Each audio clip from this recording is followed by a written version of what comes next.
Many blessings, everyone. Great to talk to you right now in the midst of some of the most powerful astrological transits of the decade and definitely of the year. I love doing videos for YouTube. This one I wanted to do a slideshow so you guys could see some of the visuals of the planets and what they're doing this month. My name is Verdelus, shamanic astrologer, human design coach, life coach, and very excited to speak with you all about these transformational cycles. So we're just going to go through what's coming up the rest of the month of April. And we got some huge energy in the sky. This is really the peak of this year. And some of these big themes that are coming up for us are a real accelerated pace of life and evolution itself. There's an evolutionary necessity that's happening for us collectively right now. And part of this is an entrepreneurial spirit moving through us. It's also an artistic and cultural revolution and innovative time. There's a real potential for transpersonal love during this time if we can transcend some of the ego challenges that are coming up with things like the Mars retrograde in Libra, some of the battlefronts, love as a battlefield themes. So we have the Grand Cardinal Cross April 7th to May 9th, the lunar eclipse April 14th to the 15th, a grand water trine, which we'll talk about April 17th to 30th, and the solar eclipse on April 29th. So it's really a packed time. We're going to break these down one by one. I'm going to start with the eclipses. The eclipse window is always one of the most powerful times of the year. It's usually a 2-week period. There are two of them, sometimes three during a year. This one is from April 14th to April 29th.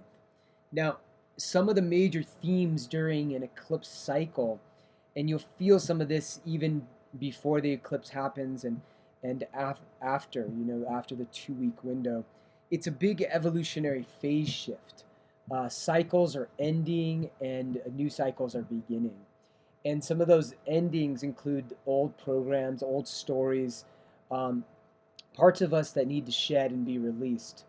At the same time, new relationships, new work environments, home, creativity, all of these areas tend to grow, and there's new people in our life that represent this. So there's definitely destiny encounters that will happen during this time.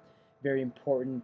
Karma being ripened, and dharma, or our path of truth, and our evolution really unfolding. So the Tibetan Buddhists teach that this is one of the most important times of the year to meditate and do a lot of inner work and really watch ourselves, witness consciousness. And so I said here that connecting with the soul or the higher self is very important here, so that we are able to acknowledge what is really happening and take it as a necessary phase shift. The effects are strongest during the window, but can ripple out for 3 to 6 months after. So this is very important, what's happening in our life around this time. So really paying attention and giving as much intention to every experience is key. So the blood moon, the total lunar eclipse, we should see a full red moon coming up, all visible in the US and other parts of the world as well. It's a north node total lunar eclipse. It takes place at around 2 a.m. Eastern, visible for about 77 minutes of totality. So it's going to be going on for a while. So if you can, definitely take a look at this. This is the beginning of 4 total lunar eclipses that will happen back to back to back, another one coming up in October. Lunar eclipse is happening on the 14th into the 15th, so that morning of the 15th. And the gifts and challenges, since this is a north node lunar eclipse, there is some growth potential with this eclipse. But the evolution is happening where we're willing to release our wounds and our stuck patterns. Since it's the moon, we always have a very highly emotional cycle, and polarity, relationship challenges and tests come up. especially because this eclipse is in Libra. So we're asking questions around what is really evolutionary in my relationships, what needs to be released, what does real balance feel like, and what's my willingness to collaborate, co-create, and negotiate. One of the big themes coming up right now. There's a lot of dialoguing with Mars retrograde in Libra, which we'll talk about in a minute. In terms of who's affected, well, all of us may feel this, but people who have planets between 20 and 30 degrees of Aries, Libra, Cancer, and Capricorn will feel this most. And if you're a Libra born between October 10th and 20th, or an Aries born between April 10th and 20th, you will definitely feel this eclipse very strongly, and it will affect the course of your life possibly, or how you're even identifying. And then, of course, the house where 25 degrees Libra is will be an area of great growth, transformation, and some shift in your life in the next 6 months. Now, just skipping ahead to the solar eclipse on April 29th so we can finish up these eclipses. This is a south node solar eclipse at 8 degrees Taurus. It's only visible in parts of Australia. We're not focusing too much on human design right now, but this eclipse does take place at the 24th gate or hexagram. And this hexagram is called the turning point. Well, this is very significant because this is a pivotal cycle for all of us. Turning point. It's a point of revolution, a point of orbit, a new cycle beginning. And we'll see this super strong with the Cardinal Cross. Gifts and challenges. This cycle is gonna, and around this date, we're really looking at resolving issues we've been working on, completing cycles, and also what's fruitful in our life. What is coming to that moment where it's really ripe. And at the same time, we're planting seeds for new growth. Since we're talking about Taurus, we're going into a question of my true values, what's important to me, and am I self-reliant enough? And also my resource management. Resources of time, money, and possessions. And any planets you have between 3 and 15 degrees of Taurus, Scorpio, Leo, or Aquarius will be impacted. Those are the fixed signs. Taurus sun signs born between April 24th and May 4th will feel this really strong, and this may also be affecting course of life or how identity is happening at this time. Scorpio is born between October 24th and November 4th, the same story. And look to the house where 8 degrees of Taurus is in your chart. This is an area that will be going through a lot of shape-shifting in the next couple months. Okay, here we are, the Grand Cardinal Cross. April 7th to May 9th. Peaks April 22nd to 23rd. Let's go to this visual real quick before we jump into all the points about it. Here we have Uranus and Aries squaring Pluto and Capricorn. That's going on for 6 years right now, 6 to 7 years. But now what's happening that's unique is that Jupiter in Cancer is activating the square between Uranus and Pluto, and Mars in Libra has come in. This is a grand square, grand cross. So Mars squaring Pluto, opposite Uranus, squaring Jupiter.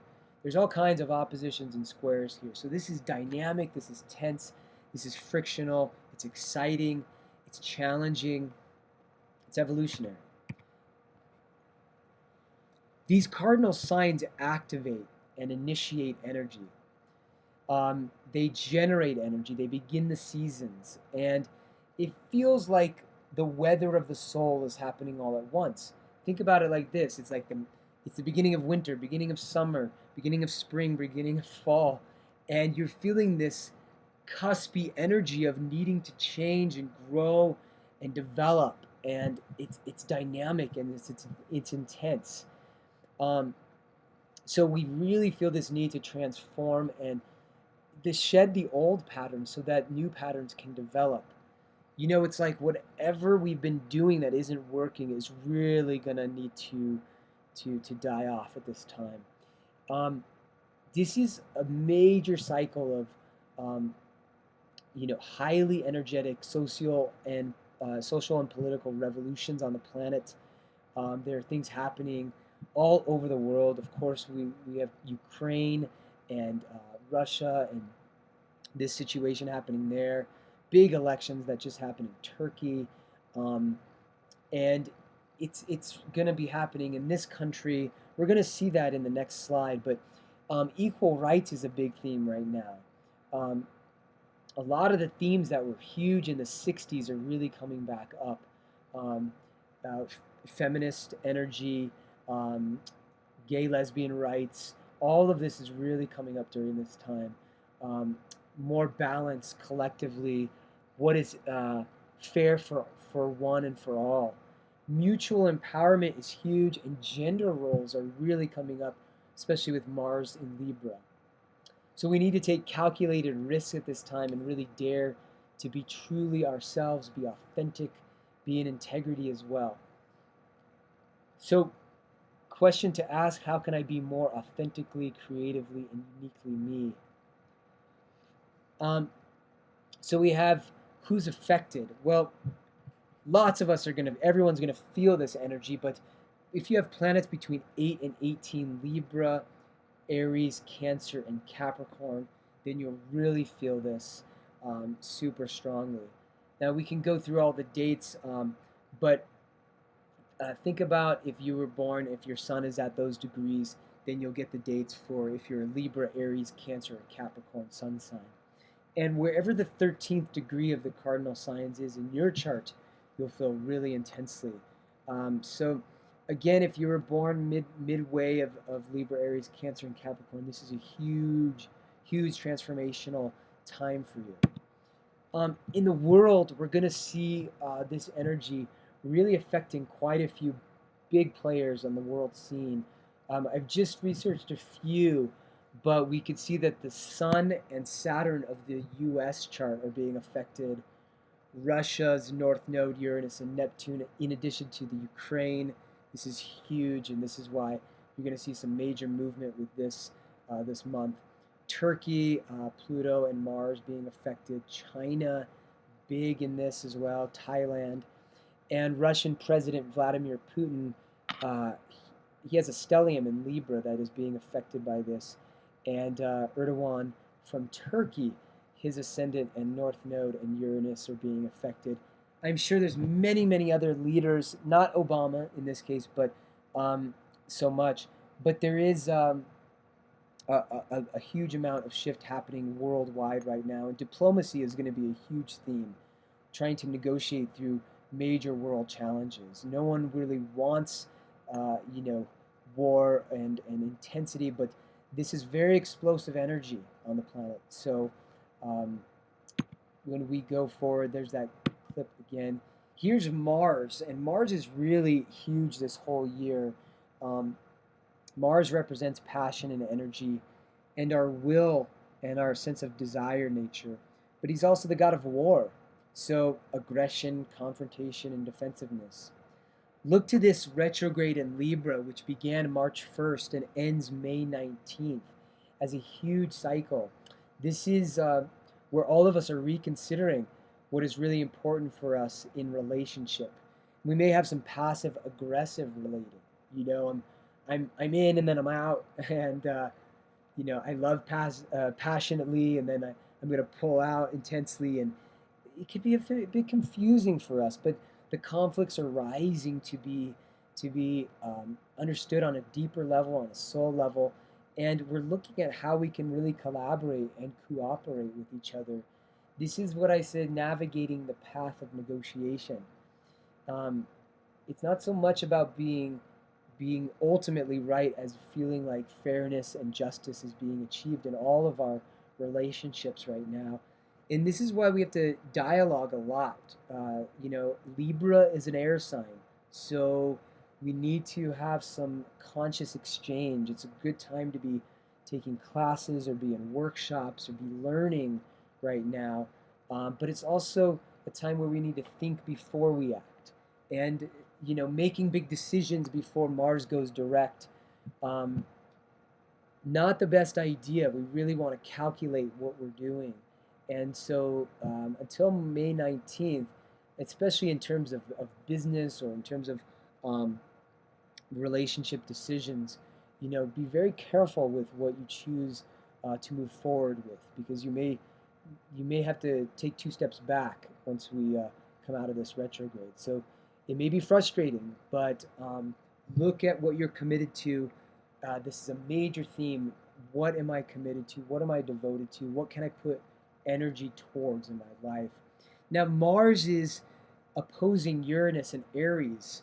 So this can be, Mars Uranus can be very volatile, it can be very explosive, it can be accident prone, but it's an intuitive call to act in us. You get this flash of insight, and then you got to act upon it. The square to Jupiter in Cancer can be very energizing. It can bring forth a leadership energy inside of us, and it can be really pioneering and bring kind of this fearless energy to the collective. And with the square to Pluto, this is where the explosive power struggles can come in, and it can be really volcanic, energy. This is where control can come in as a major theme. Who has the power? But also it could be empowering collectively for both parties or all parties. That's the ideal here. Now, Uranus has been in Aries for a few years and continues through 2017. Uranus in Aries, this is a time of great excitement on the planet. There's a sense of self-discovery and an urge for freedom. This is a liberating cycle we're going through right now. We're breaking out of molds and redefining ourselves, really moving beyond defining at all, moving more into a sense of real revolution and finding our unique and original voices. And this is a time to be very pioneering and bold, especially entrepreneurially, finding what is your true calling and your mission in life, following your bliss, as Joseph Campbell told us and instructed us in his great teachings. But some of the challenges with this cycle are that there's a lot of nervous energy on the planet with this, and it feels like sort of the bomb could go off at any moment. And that's interpersonally, and it's also politically and worldwide. So we have to be careful to not get drawn into 1,000 directions all at once.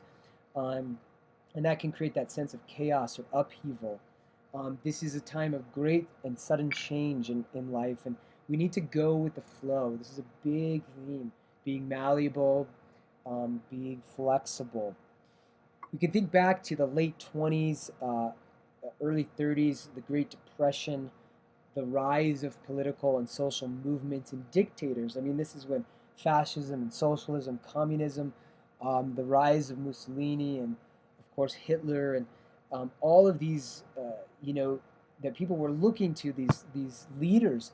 But now the energy is about finding the leader within and bringing a sense of the new, the innovative, the inventive onto the planet. This is also what happened the last cycle, where we had new technologies that were unprecedented, that are guiding us, really for the last 100 years now. Color film, color television, sound film, the first transatlantic flights. There was a bunch of firsts, and we're seeing the same thing that is happening collectively right now. New art forms being developed left and right, new genres of music. It's a very exciting time to be an artist. Now, with Pluto and Capricorn, all the institutions on the planet are going through huge amount of revolution, and Pluto, wherever he is in a sign for 15 years, sometimes 16, 17 years, he basically comes in as the Lord of death and rebirth and says, you know what, this isn't working, this needs to die off, and this is why. Here's all this ugly, raw energy that you need to become aware of, society. And that's happening in the realms of the governments, the institutions on the planet, banking, education, health. This is Capricorn. I mean, this is the things that kind of collectively we all are a part of. These are going through major upheaval, but the challenge and the reward on the other side is to regenerate these areas and renew them. And whatever is truly sustainable and evolutionary is going to survive this cycle. And this is where collective empowerment, look at, um, taking, for instance, with food and taking the direct relationships of farmer to table, that whole idea of CSAs and direct foods that we get, where there isn't any mediation from any of the GMOs and the Monsantos out there. This is a big movement right now. Um, all of these where there is personal and community empowerment through teaming up and really getting conscious about these things we've taken for granted before.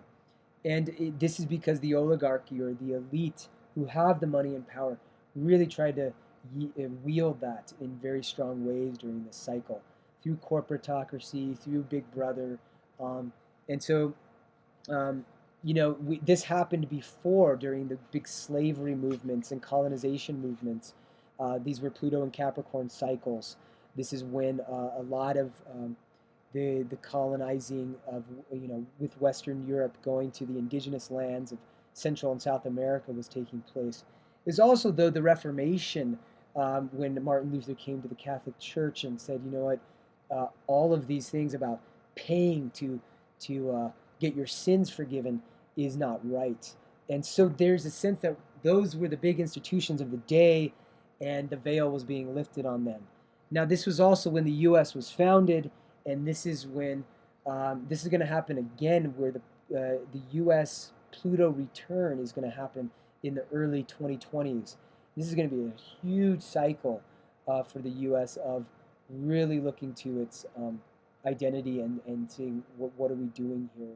There may be a whole new sense of self. Wouldn't be surprised if by the end of this decade, the Constitution has a lot of rewritten components to it. This is part of what's happening. It's a real transformational time for the U.S., especially since this Grand Cardinal Cross will hit the U.S. sun, the life force of the country. So a few more key ideas here for you guys to take with you and inspire you during this time.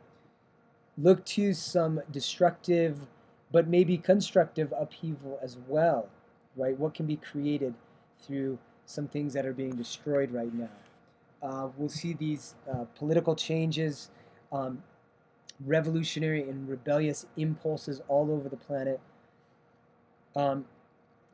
Lots of technological advancement and lots of experimentation.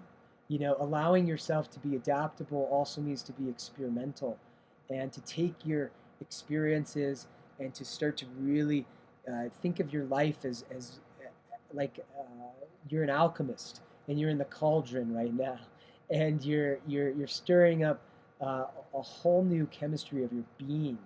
And this is really a time to take the lead self and turn it into gold. And it's not comfortable in that process, but there is a sense of great discovery of a vaster, expanded sense of self-awareness and consciousness that connects us to the whole. Freedom, innovation. There's a lot of shifts on the planet. Expect a lot of travel right now. Expect yourself to feel restless. And again, Jupiter is expanding all of the themes above, enlarging them while Mars is catalyzing them. If you're feeling the need to break down, it's the doorway to breakthrough right now. And we have a beautiful grand water trine to assist in this process, April 17th to 30th. We had a grand water trine last year. Now, this one is coming in for a couple weeks, really peaking right around the time of the peak of the Grand Cross, which is actually happening April 22nd, 23rd. Well, this grand water trine is with Venus and Pisces coming into conjunct Neptune and then Chiron. Okay, and then Venus will trine Saturn in Scorpio and trine Jupiter in Cancer. This is a grand water trine, which brings this unifying spirit onto the planet. It can be a very mystical type of energy, and it brings more empathy, more connectedness. The shadow of this time may be projection or idealization in relationship, a lack of healthy boundaries. But that same lack of healthy boundary can, in the higher side, dissolve boundary and connect us to our spirit, to our source, to other realms. It's a good time to alter our consciousness in a healthy way, but beware of taking it a bit far right now with that process. Wounds will be rising to be healed in relationship. This is also a huge theme for the Mars retrograde in Libra. And there's a potential for transpersonal visionary art. This isn't just like, my own self being communicated. This is an open channel to spirit, to cosmic symbology. And this is really coming into form right now, really deeply. I'd say the music that's coming through, the art is going to be really transcendent and a beautiful thing to be a part of, to behold, and to contribute to. Lastly, this bodhisattva energy of Christ consciousness is really disseminating strong at this time. This is a breakthrough energy. This is where the spirit world, the ascended masters are coming down to really be channeled through all of us. And we have to awaken right now. This is an evolutionary potential and almost, we could say, imperative that we evolve collectively right now. Really happy to share all this with you guys. This is a big transit of the year. This is why I wanted to offer this session up to you guys. Vert de Luz Celestial is my name. There's a lot of teachings and readings available on my website, shamanstorch.com, and on Facebook. Super excited to share all this with you guys. Many blessings in the month ahead. Be super conscious, be loving, be compassionate. I bless you all, and namaste in Lakesh. Aho.